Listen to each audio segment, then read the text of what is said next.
Kesulitan enggak, udah enggak ya. Kalau masih kecil-kecil apalagi sebenarnya. Em, Selama kita punya waktu sih nggak ada kesulitan.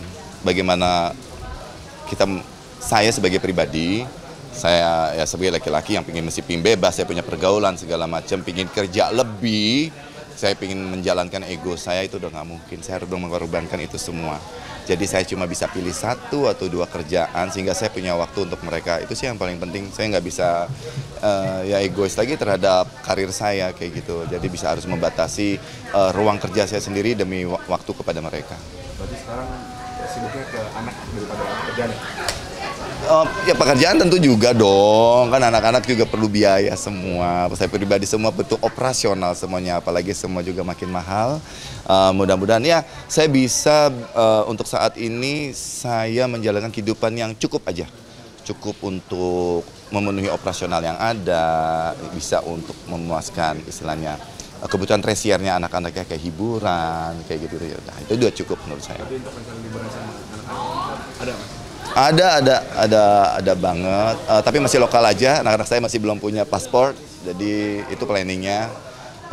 Keliling tempat keluarga juga hiburan buat mereka.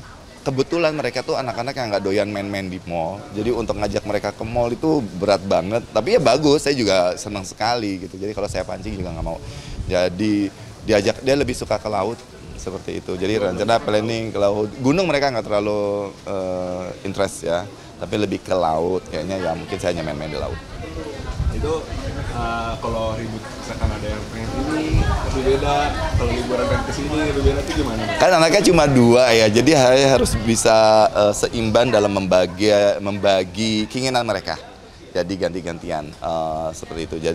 Dan ternyata hikmahnya besar banget dengan saya memutuskan untuk setiap kamar nggak ada kamar mandi harus share. Saya mengambil keputusan mereka nggak punya handphone, kalau pakai handphone harus pakai handphone saya. Ganti-gantian. TV, kayak TV hiburan, kayak hiburan untuk ya TV apa video untuk nonton TV, pokoknya mereka harus ganti-gantian.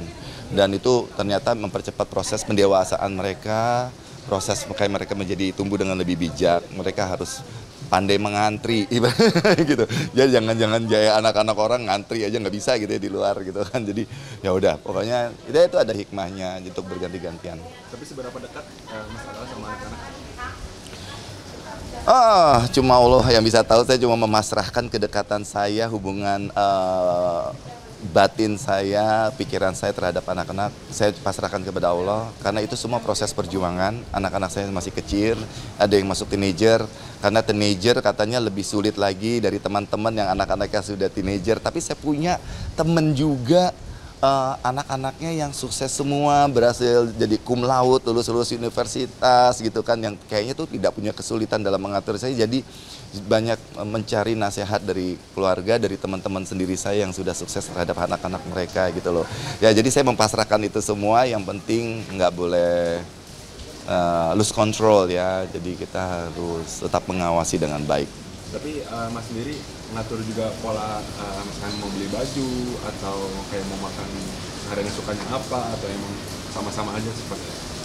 Iya, kemarin anak saya iya, kalau untuk pembelanjaan harus diatur. Belanja kembali lagi apa yang harus manfaat di mereka dan mereka harus pakai gitu loh. Dia suka ya tunjuk mau ini.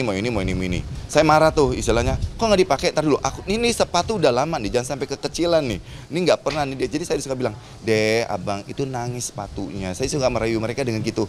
Itu kayaknya kamu itu mereka menangis, itu dibeli susah payah, padahal yang nangis bapaknya ya, beli susah payah, gitu nggak dipakai, itu ada baju, ada celana di rolling. Jadi semenjak itu sekarang saya kalau mau belanja untuk perlengkapannya mereka, saya bawa mereka pilih 1, maksimum cuma 2 yang boleh, dan itu harus dipakai.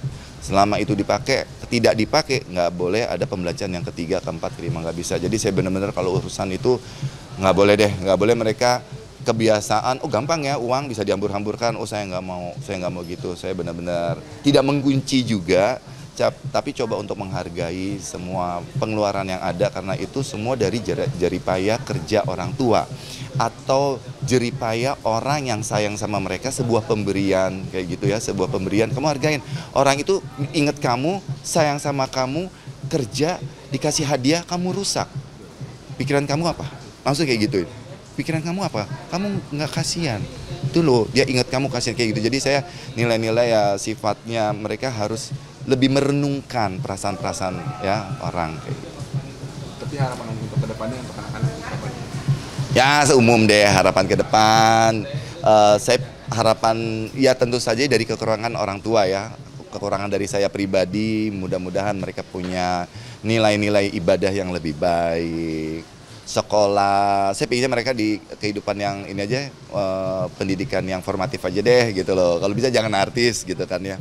Kalau mau bergerak di bidang entertainment ya udah kamu jadi berbisnis di entertainment gitu, jadi produsernya atau kan yang owner of a TV station kayak gitu kan ya. Dia bangun TV, saya pingin kamu di bisnisnya, jangan kayak papa udah terlalu lama di depan kamera, kamu jangan, kamu bisnis aja, saya pingin gitu. Mungkin terakhir ada keinginan untuk ada istri baru mungkin ada. Ya itu hal yang lucu, saya bingung juga, saya ingin berumah tangga kembali. Bingungnya begini, apakah adil? Karena seperti yang ya masyarakat luas tahu, saya juga bukan aman-aman, damai-damai aja, tidak. Ada permasalahan yang belum selesai, ya. Apakah adil ngajak orang menikah gitu kan ya, di permasalahan saya. Tapi saya juga nggak boleh, mestinya saya juga gini, mestinya saya juga punya harapan. Ada seseorang yang mungkin pasangan yang bisa membantu saya dalam masalah ini gitu, istilahnya bukan membantu secara finansial, lebih ke support ya, kayak support gitu loh. Tapi apa ada iya wanita sekarang itu mau mendengar hal yang ribet gitu kan, saya juga jadi kecil hati kan. Karena saya sifat dasarnya itu ya let it flow, biar mengalir begitu saja dalam kehidupan. Yang penting kita nggak lupa berikhtiar ya, berdoa kepada Yang Maha Kuasa. Itu selebihnya. Nah sampai detik ini saya belum bilang belum ada, juga bohong sih sebenarnya. Sebenarnya ada, cuma saya pasrahkan aja biar waktu yang berbicara. Terima kasih. Thank you semua, bye.